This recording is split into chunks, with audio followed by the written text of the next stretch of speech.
दोनों ताजू तीनों भाजू गोविंद राधे।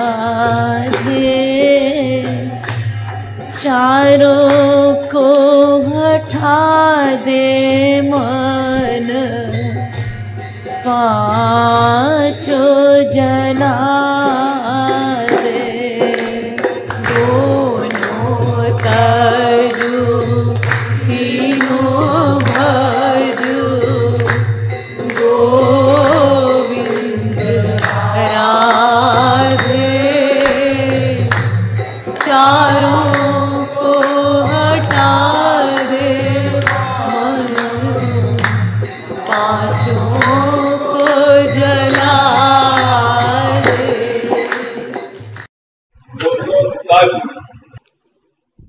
तीनों भाजू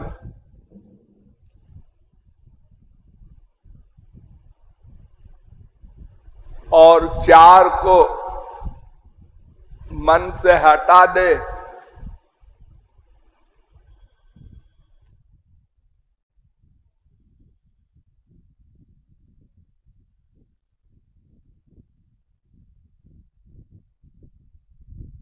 और पांच को जला दे। तो दो कौन है जिसको त्यागना है? बहुत शार्ट में है दोनों।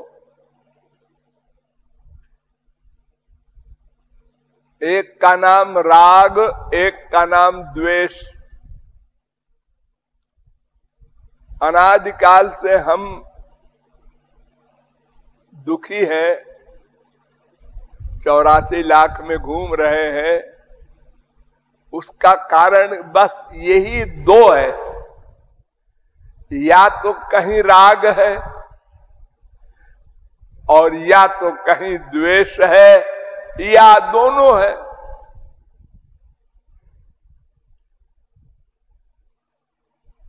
और राग और द्वेष में भी प्रमुख है राग। अगर कहीं राग न हो तो द्वेष भी न होगा। द्वेष का रीजन राग है। हमारे स्वार्थ में जब कोई गड़बड़ करता है तब हम द्वेष करते हैं। अगर संसार में हम कहीं राग ही न करें, ये हमारा नहीं है, तो द्वेष अपने आप समाप्त हो जाएगा।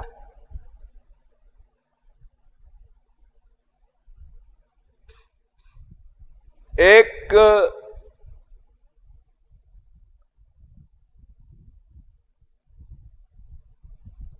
कोई सोना सामने दिखाई पड़ा, तो जिसका राग है वो दौड़ा। अब कई लोग दौड़े, उसमें जिसको मिल गया उसको सुख मिला, जिसको नहीं मिला उसको दुख मिला। जिसको मिल गया उससे किसी ने छीन लिया। अब क्रोध आ गया, द्वेष आ गया। तो राग ही सबसे प्रमुख कारण है,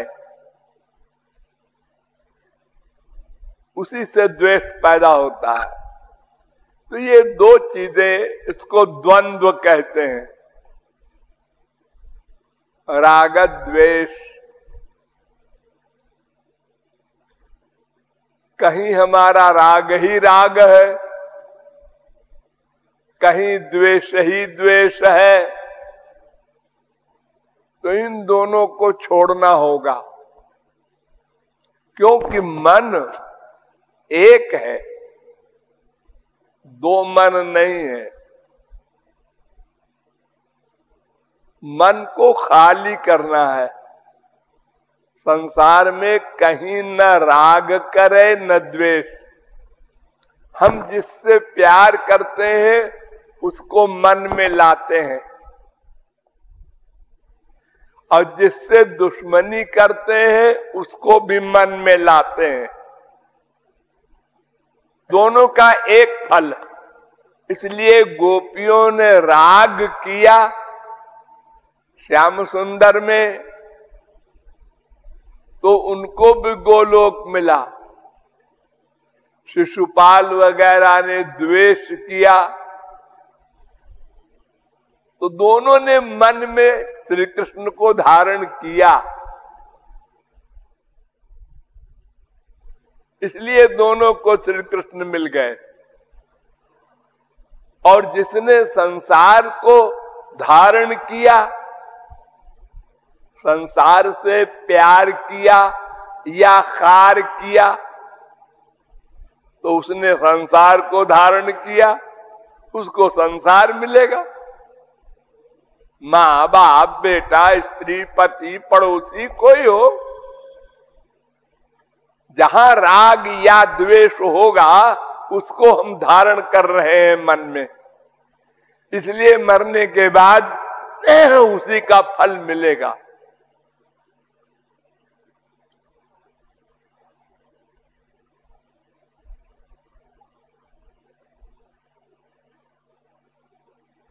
स यत् कामो भवति तत् क्रतुर्भवति, यत् क्रतुर्भवति तत् कर्म कुरुते, यत् कर्म कुरुते तदभिनिष्पद्यते।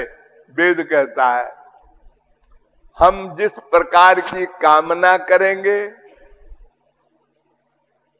उसी प्रकार का संकल्प होगा, उसी प्रकार का कर्म होगा, और उसी प्रकार के हम बन जाएंगे।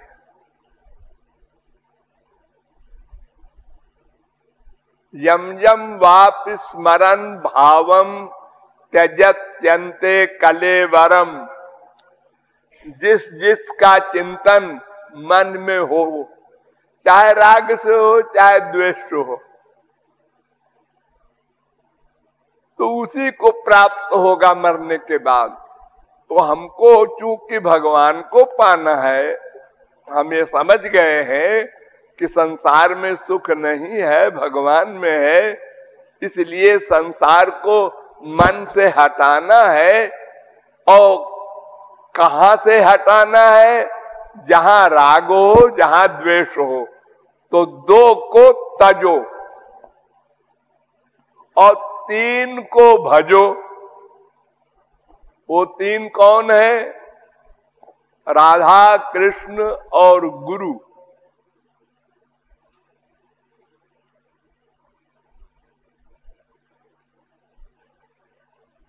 गौर तेजो विनाजस्तु श्याम तेजस समर्चयेत। राधा कृष्ण दोनों को अपनाना होगा, और केवल भगवान की उपासना से काम नहीं बनेगा। यथा देवे तथा गुरु। जैसी भक्ति राधा कृष्ण के प्रति हो, वैसी ही गुरु के प्रति भी हो। तो ये तीन को भजो, दो को तजो, तीन को भजो। और तुम्हारे मन में चार बसे हुए हैं। अज्ञानियों के मन में तीन बसे हैं, तीन कामनाएं हैं, और समझदारों के हृदय में चार कामनाएं हैं। धर्म अर्थ काम, ये तीन कामनाएं तो माया के अंदर वालों में, जिनकी बुद्धि में ये है कि संसार में सुख है, इस संसार में या उस संसार में, स्वर्ग में।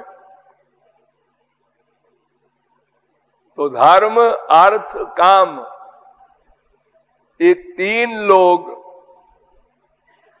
तो माया के एरिया के हैं, 84 लाख में घुमाते हैं। इनको छोड़कर जो मोक्ष की ओर जाते हैं, उनको भी प्रेमानंद नहीं मिलता, तो चारों को छोड़ना है। धर्म प्रोज्जित कैतवा, ये कैतव है चारों, धर्म अर्थ काम मोक्ष। ये चार कामनाएं मन से निकालना होगा।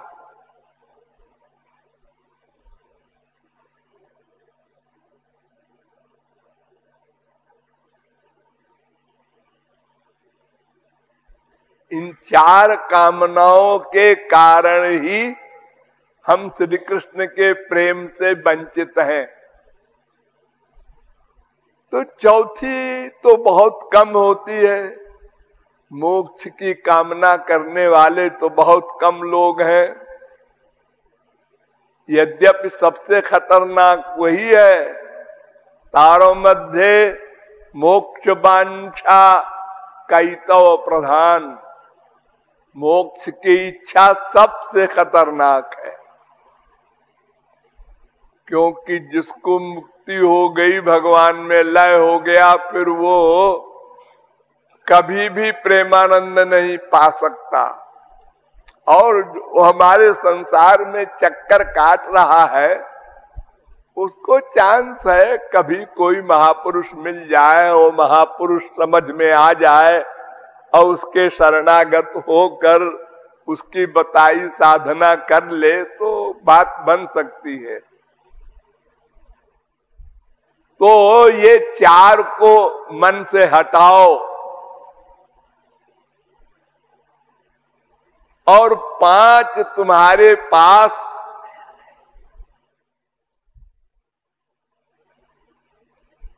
कोश हैं। अनिमित्ता भागवती भक्ति सिद्धेर गरीयसी। भक्ति के द्वारा ये पांचों कोश जलेंगे। जरयत्याशुया कोशम।